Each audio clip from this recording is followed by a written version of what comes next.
What is going on YouTube? It's your boy Oz Reacts, and we back with another video. Today we coming back to the documentary Magic Johnson and Larry Bird, Courtship of Rivals. Now we've already done 2 parts of this. If y'all haven't already, make sure you go watch those videos first and then come back to this one. So yeah, this is going to be part 3 of the documentary. So yeah, we're going to get straight into it. If y'all haven't already, make sure y'all leave a like down in the video. It really helps me out a lot. For all my new people, if y'all haven't already, make sure y'all hit the subscribe button, turn on bell notifications so you guys never miss another video. Also, if you especially love reaction videos to NBA history, football, anything sports related, this is the channel that you want to come to. But furthermost, let's dive right into it. Let's get it. Slick Showtime African-American guy out west, and you got the lunch bucket, floppy-haired white guy with the bruises all over his body. It's central casting. It's perfect. I mean, this was like made in heaven. In 1979, this idea of Magic and Bird was created, and so that was sort of a no-brainer. We'd have a doubleheader. It would be the Celtics playing first and the Lakers playing second, and that's the way we did it. And when the Celtics and Lakers both reached the finals just a year into the new TV deal in 1984, it appeared the superstar investment was about to pay off. It was huge. It was probably the biggest moment the NBA had up to that point. You had Boston and LA, East against West. It had all the elements of a classic showdown. Including what was becoming the most inescapable element of all. Did we know that blacks and whites were lining up, the whites with the Celtics, the blacks with... Of course we knew that. Even in the Celtics' own backyard. They land at Logan Airport at the '84 finals. He's getting accosted by various people who are telling him Larry's going to take him down. But this one older African-American gentleman comes up to me and goes, "Magic, I want to wish you well. Good luck. I want you to crush the Celtics." And he said, "Oh, well, where are you from?" He said, "Well, I'm from Boston." And he said, "You're from Boston and you're rooting for the Lakers? I thought everybody here was crazy about the Celtics." And he looked right at me and he said, "Now, why would I root for those white boys?" Boston, after all, was a town still scarred by the ugly busing crisis of the mid-70s. A violent period of urban unrest during which white had been pitted against black.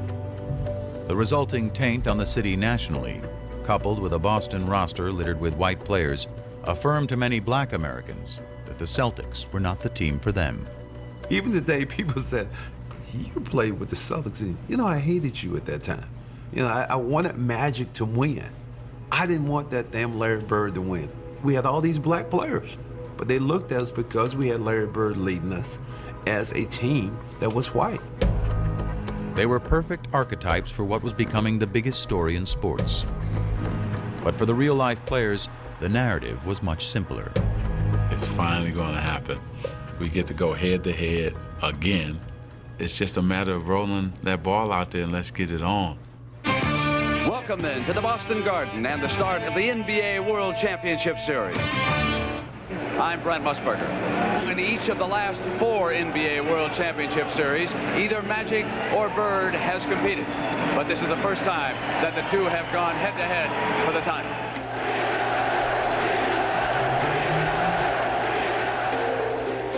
Man, we jumped out on them that first game, and we won in Boston. Dang, hold up, Becca, that was a close game, huh? For the title. I mean, the crowd is going crazy. Man, we jumped out on them that first game, and we won in Boston. Lakers break faster. 115 to 109. That's...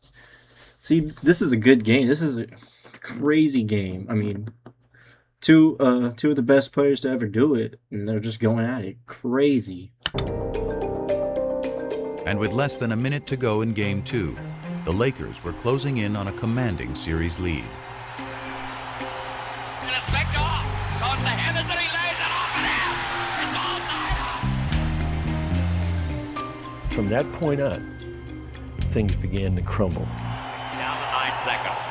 Magic holds the ball. Magic trying to work on Maxwell. Magic has still got it down to 2 seconds. 1 second. He's going to have to shoot it. He doesn't get it off. He doesn't get it off. Cheesy Johnson dribbling the timeout. What are you doing? The Lakers regained their stride in Game 3, only to be rudely knocked off it again in Game 4. Oh my God. And now let's watch Magic, Cooper, and the Celtics, and now the bench is empty. When Kurt Rambis got taken out, Oh my, that's a full-on flagrant right there. I don't even know. That's how they played back then, though. That's how crazy and physical that it was, especially with these both of these teams. This is crazy. Now the bench is empty. when Kurt Rambis got taken out, we started fighting instead of playing. Kareem swings the elbow and now is yelling at Larry Bird. Jaw to jaw. And it made us realize we were not mentally tougher than the Celtics. Magic's just not himself. To be sure they won't let the time run out as they did in game 2. Harris steals the ball and the Celtics call a timeout. There are a number of places where, Irvin didn't do what people expected him to do. Tied at 123. He misses the first. Johnson misses them both. Celtics want a timeout. Despondent Magic Johnson goes to the bench. Bird turnaround hits.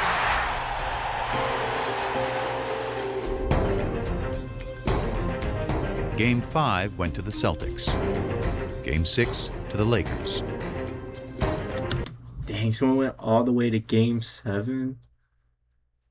Man, what this is a full-on war with these teams. This is crazy. I mean, the fact that even some Boston fans were going for the Lakers because of the color of the teams. Man, this is insane to me. It was like 1979 all over again. Down to one game for Bird and Magic.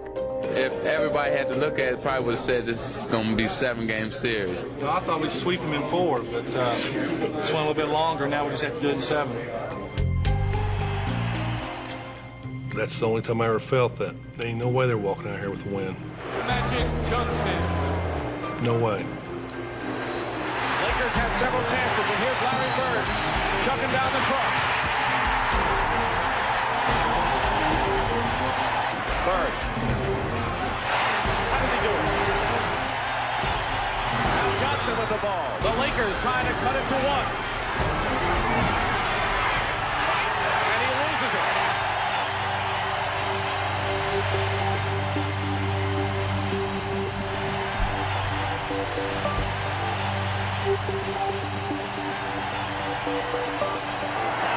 The Boston Celtics are the NBA World Champions. Oh my God.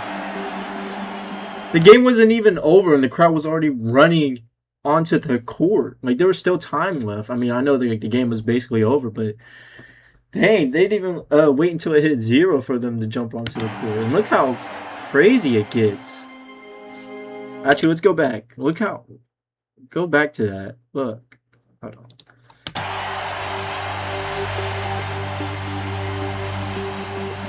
The game's basically over.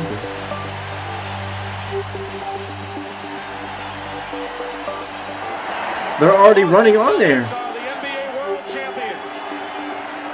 The court is fully filled. Like, you can barely see any of the court. That's how many Boston fans jumped onto the court.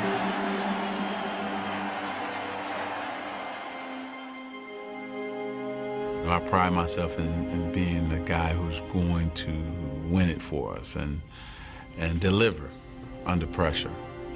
And it didn't happen. I hope he was hurting. Hope it killed him. He made some bad plays down the stretch, and nobody in there was happier than me. Not only winning the game makes you feel good, but just knowing the other guy's suffering, and you know he was. I remember after the game that both he and I were in the showers crying and stayed in there for about 35, 40 minutes. It was hard because not only had we lost to the Boston Celtics, he had lost to his nemesis, Larry Bird. I think he just made me just like him more, because he was that good. And I think you be jealous. You jealous a little bit. Larry, does this get you even with Magic for what happened between Michigan State and Indiana State all those many years ago? Yeah, we're professionals now, but I won this one for Terre Haute. Well, it was a big deal. I remember asking Quinn Buckner about it afterwards. They had a celebration in downtown Boston after they won the championship. And, you know, it was unusual for Larry to have these little outbursts, as Quinn would call them. But, you know, about 11:30 at night, finally he turned to Quinn. He goes, I got him. I finally got him. And he was talking about Magic. That's right, because Magic beat him in college in the biggest game, NCAA game. And then Magic won a championship. So he was already up 2-0 on Larry Bird. So honestly, this is probably like one of the greatest feelings that Larry Bird ever felt, was getting that get back on Magic Johnson and finally beating him. The league was rejoicing too.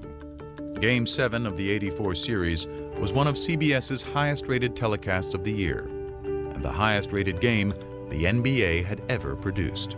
All of a sudden, whether it was at CBS or Madison Avenue, sports writers around the country became phenomena. What is happening here? Oh my The God. absolute foundation in this resurgence was the Celtics and the Lakers, Larry Bird and Magic Johnson. But Magic was in no mood to bask in the accomplishment. I took a media beating. Tragic Magic. This is why we say Larry Bird is better. It's probably the first time ever in my life I was depressed. And I didn't want people to see me. It was something I never dealt with in my life. That particular series, that championship series, redefined his whole career because he never stopped working after that. Magic was on a mission to prove to himself and the world that with the ball in his hands, he was still the one in control. And after his Lakers ran through the '85 season, he quickly got what he wanted: another shot at Bird and the Celtics. They won the East, we won the West. So it's like everybody just get ready, sit back, and let's enjoy it. We got another That board smile battle. belied the intensity of the clash that awaited. If I had a glass of water and any of those guys had been on fire, I would have drank the water and watched them. They called us, chokers and sissies. We didn't like that, and they thought less of us. I knew they did. In '85, we played them 4 times in exhibition season for some reason. I don't know why they scheduled that. By the 4th game, there was an all-out brawl. They call this one of the greatest rivalries in all of sport, the Celtics and the Lakers. And if that is true, it is the most one-sided rivalry in all of sports. This is a full-on war. They're fighting. They are fighting. This is crazy. 8 times these two have met for the NBA championship, and 8 times the Celtics have won. At guard, in his 6th year from Michigan State, at number 32, Magic Johnson. But in the '85 finals, Magic changed the script. Over 6 grueling games, he masterfully controlled the pace with all-around brilliance. He has a triple-double again. Behind their point guard, the Lakers finally knocked out the Celtics, winning the clinching game in the Boston Garden. 3 in 6 years, LA comes to Boston and wins the world title. Redemption for one Magic Johnson. It's a long year last year to wait for this moment right now. Magic had evened the score with Bird on the NBA floor, but the significance of their rivalry and their relationship was still just taking hold. You crazy. I said, you're crazy. I'm not shooting no commercial with Larry. So I said, okay, what, we're gonna shoot it in LA? I would never went to LA to film it. Well, where are we gonna shoot it? If you want to shoot a commercial, come to my house. I was like, oh no. That's crazy. Larry Bird never wanted to go to LA to go do a commercial with Magic Johnson. He told him, come to my hometown. Come see what we're about. Ooh, it's going to get good. One stoplight. And I thought Lansing was small. I think the plan was, I'm gonna go here, I'm gonna do what I'm supposed to do, and I'm trying to get up out of here. My plan was that. Even after Converse had convinced Magic and Bird to film a sneaker ad together in the summer of '85, a question remained. How would the two hated rivals on the court get along off of it? I don't know how he's going to react. I don't know how I'm going to react. We didn't even shake hands, so how are we going to do a commercial together? The ad was to be filmed at the home Bird had built for his mom. It featured a full-length basketball court, the day's first location. So they say, okay, you're playing one-on-one, and I'm looking at Larry, and he's looking at me like, is this real? Are we playing? Because, you know, this is Magic and Bird. I could just hear Larry, you know, starting in on, well, you bring it to the basket, and I'm going to send it 30 rows up.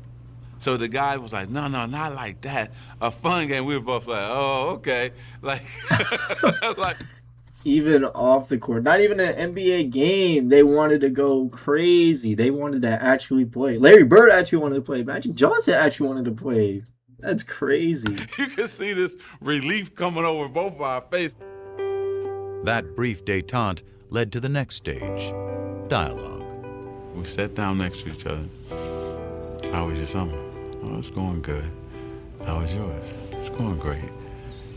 He said, man, it's a nice spread you got. And he's asked me, is this where you play? I said, yeah, I play here if it's not windy. If it's raining or windy, I go to the gym. But this is where I do all my work. I see that tractor. You work on the tractor? He said, man, I work on this tractor every day.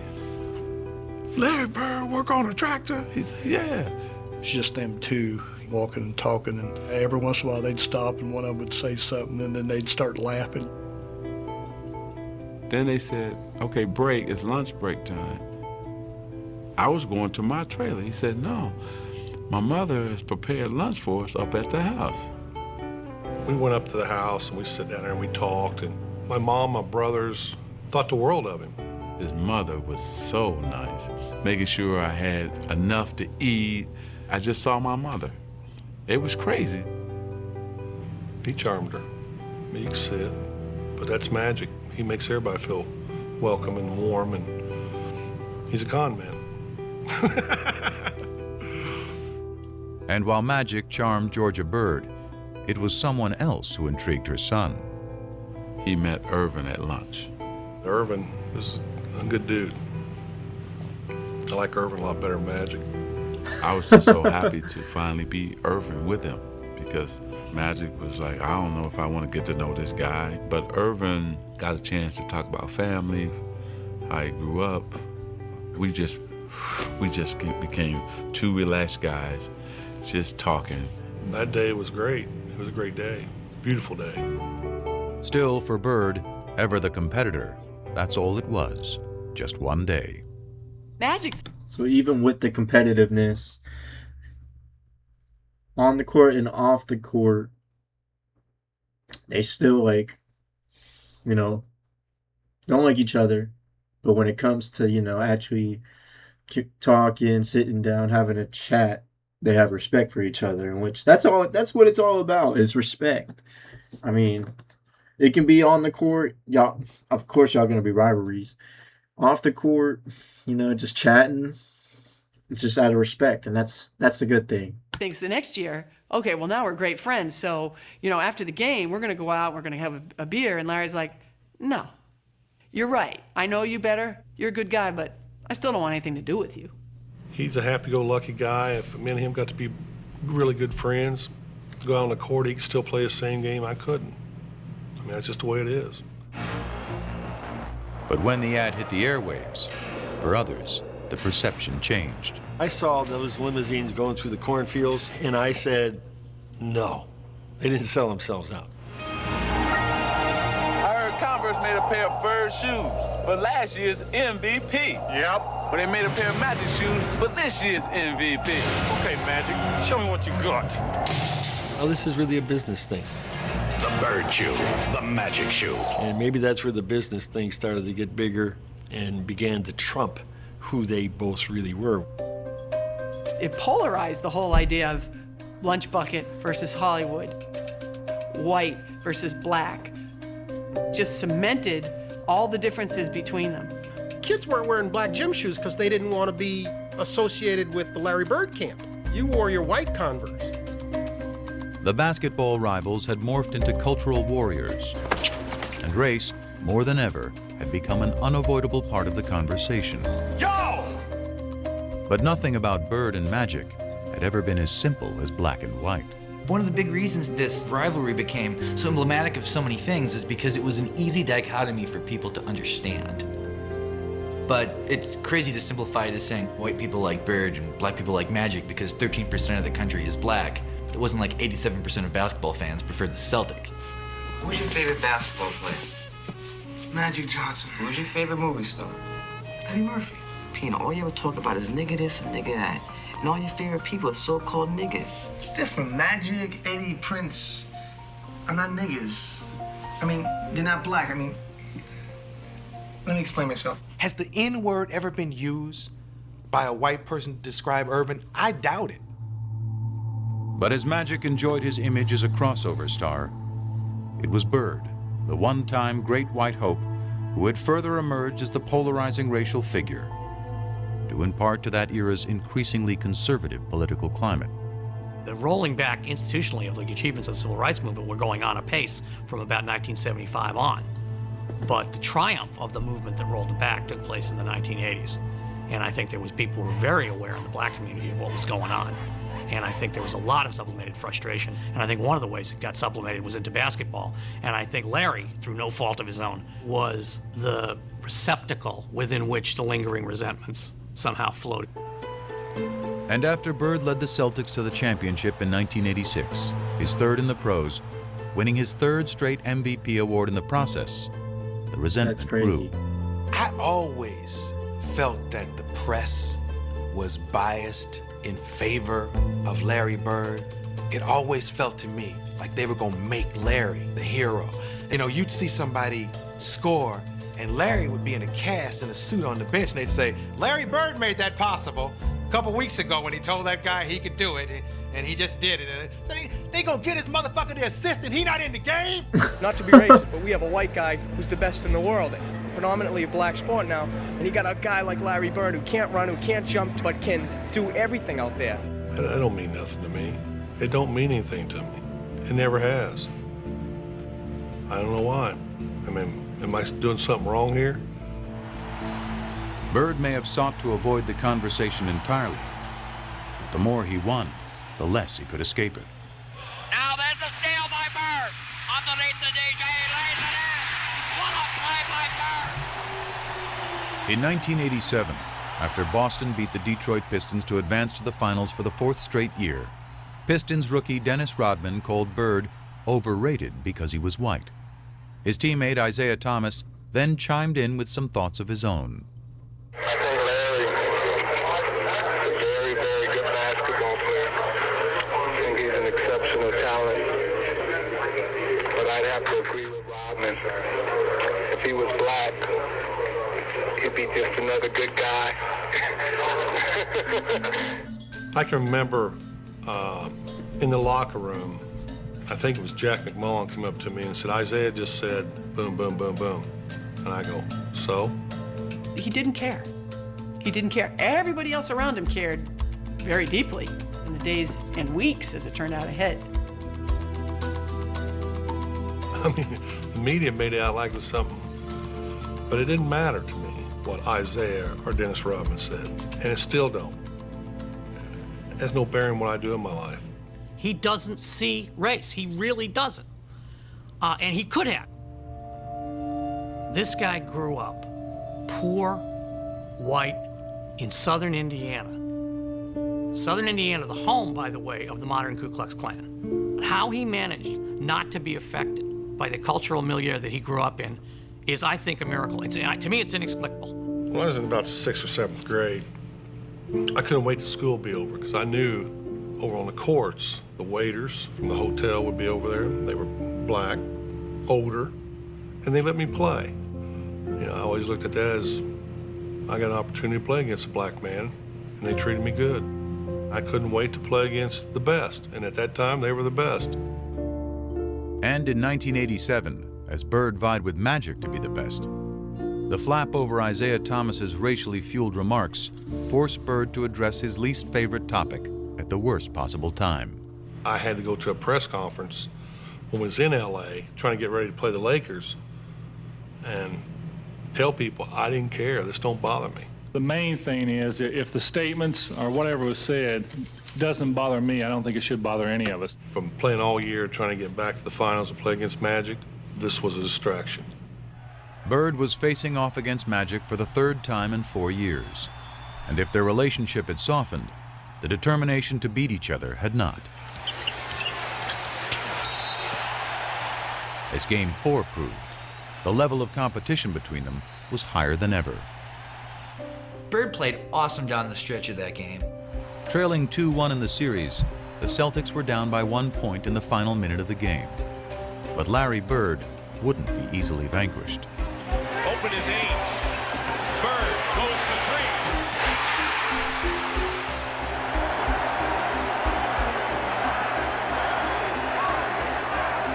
With 7 seconds left, though, the Lakers still had life. 3 years earlier in the '84 finals, Magic had flubbed a similar situation. But this was a different Magic, one with a whole new bag of tricks. My man switched to Kareem, and Kevin McHale jumped out to me. As soon as I saw Kevin, I said, oh, I'm taking him. You know, Magic puts it on the floor, a couple head and shoulder fakes, and he raised up in the air. And there was nobody that was going to get that shot. My God.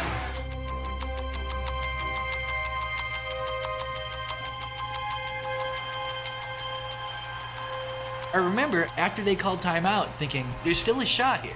Celtics may still win this game. Well, they set up a great play.